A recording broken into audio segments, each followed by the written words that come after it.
Voix sans parole. Pour Barthès, la présence du sens est beaucoup plus forte et immédiate dans les images que dans les mots. Dans le silence, mes mains parlent pour moi. Qu'est-ce que Voix sans parole?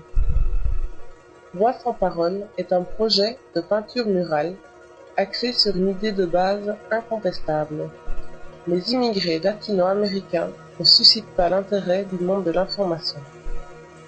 Leurs problèmes, leurs luttes et leurs organisations ne font pas la une des journaux. Malgré quelques avancées récemment accomplies, à l'heure actuelle, parmi les sources d'information de ce pays, il n'en existe pas une qui soit le porte-parole de ces revendications et de ces craintes, surtout en l'absence d'une législation qui leur permette de sortir de la clandestinité.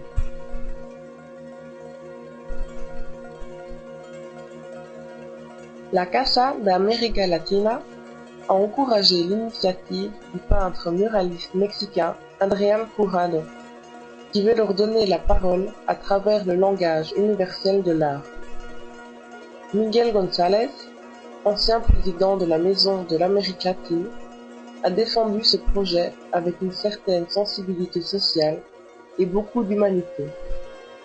Une partie du matériel a été fournie par cette institution et, de son côté, l'artiste partage bénévolement son temps et ses connaissances.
Pourquoi seuls les latino-américains participent à ce projet?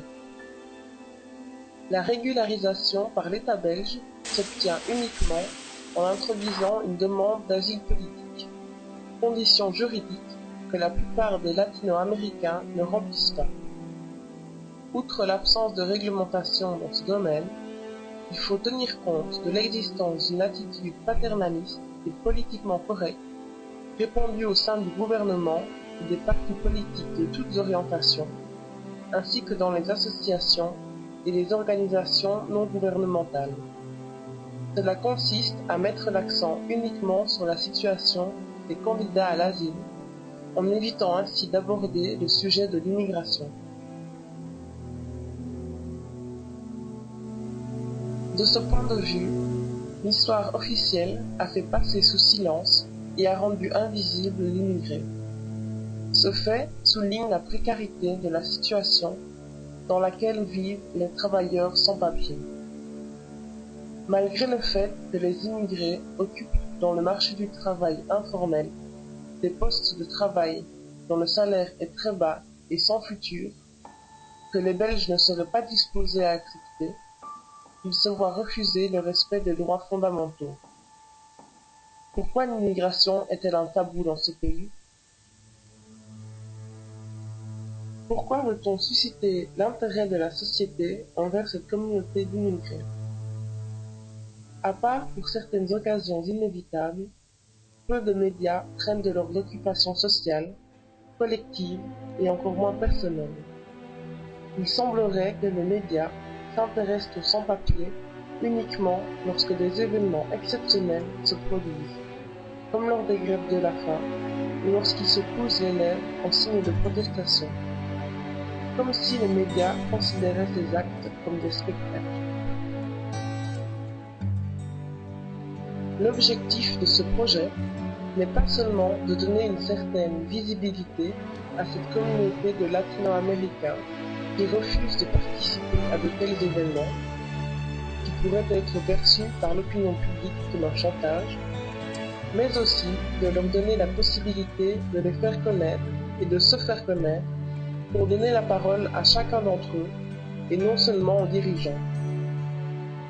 On a aussi voulu donner aux immigrants, femmes et hommes, les éléments pour comprendre leur situation subordonnée, leurs conditions de autres et les raisons et les modalités avec lesquelles la logique paternaliste maintient et recrée une culture d'injustice, de hiérarchie et de domination, où les sans-droits représentent les principales victimes. D'autre part, c'est une manière d'affirmer leur prise de conscience en tant que travailleurs internationaux qui ont été expulsés par les modèles ultralibéraux instaurés dans leurs pays respectifs.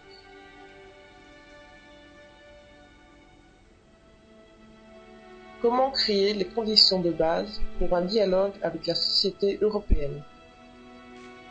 Cela peut se faire à travers le langage universel de l'art, à travers la liberté d'expression et à travers la force de l'imagination. Il faut privilégier le poétiquement correct plutôt que le politiquement correct. Quels sont les objectifs à atteindre? D'un côté, il faut déclencher une large et profonde sensibilisation dans les médias, capable de saisir la réalité de cette communauté et de la présenter à un vaste public, ainsi que d'accompagner cette réalité d'une réflexion significative qui laisse espérer un futur meilleur. Mais, surtout, il faut partager l'œuvre artistique face au regard d'une société qui difficilement accepte l'autre, le différent, l'étranger, et jette encore sur lui des regards lourds de préjugés.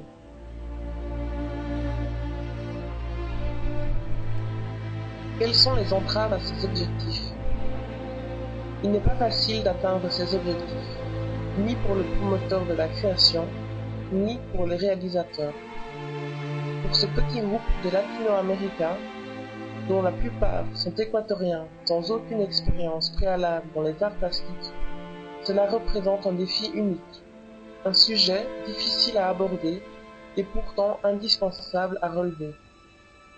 D'où l'importance d'un langage poétique issu d'un imaginaire collectif. En plusieurs étapes, différents groupes font de leur mieux dans la tentative de réaliser ces objectifs.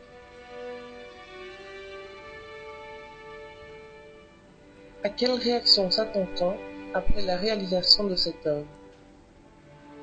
Essayer d'obtenir une meilleure compréhension à partir d'une perspective plus large, permettant aux observateurs de la fresque murale de reconnaître les migrants en tant qu'êtres sensibles et faisant partie de la société. Et pour les migrants, même cela peut constituer une affirmation de lui-même. Nous voulons croire que, une fois achevée la phase de création, cette peinture murale a été et a fait partie de la lutte des sans-voix, une partie de leur histoire à la recherche d'un monde meilleur, pour eux d'abord, mais pour tous ceux qui font partie de cette société européenne. Nous aimerions que cette initiative en inspire beaucoup d'autres qui travaillent sur ces mêmes objectifs. Après cette aventure, quelle sera la tâche à accomplir? Ces dernières années, il y a eu, sans doute, certains changements concernant la manière dont les médias ont abordé le sujet des immigrés. Mais il nous reste encore des doutes pour pouvoir affirmer clairement que les latino-américains sont qualitativement et quantitativement mieux représentés dans les médias. Ils continuent d'être des marginaux, même s'ils y apparaissent occasionnellement, de façon à se montrer politiquement corrects envers eux. Nous devons acquérir un statut valide au sein de cette société, et nous devons promouvoir notre liberté d'être, d'exister et d'avoir des perspectives d'avenir. La connaissance de l'autre se forme à partir de différentes formes d'interaction, à travers la cohabitation, l'échange et le syncrétisme. C'est la tâche à accomplir.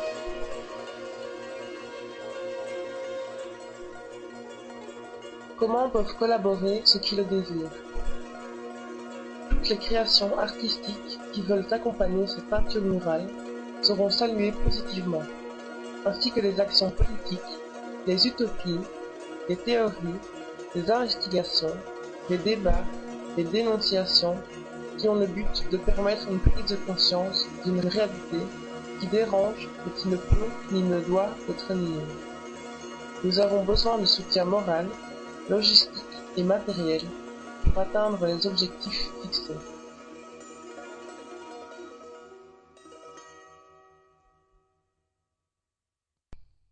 Je cite les mots d'un politicien brésilien s'exprimant ainsi lors du sommet de Davos. Il est difficile d'écouter le pays riche parler de liberté économique et de circulation des marchandises, alors que lorsqu'il s'agit de mouvements de main-d'œuvre, autres facteurs de production, beaucoup de restrictions existent.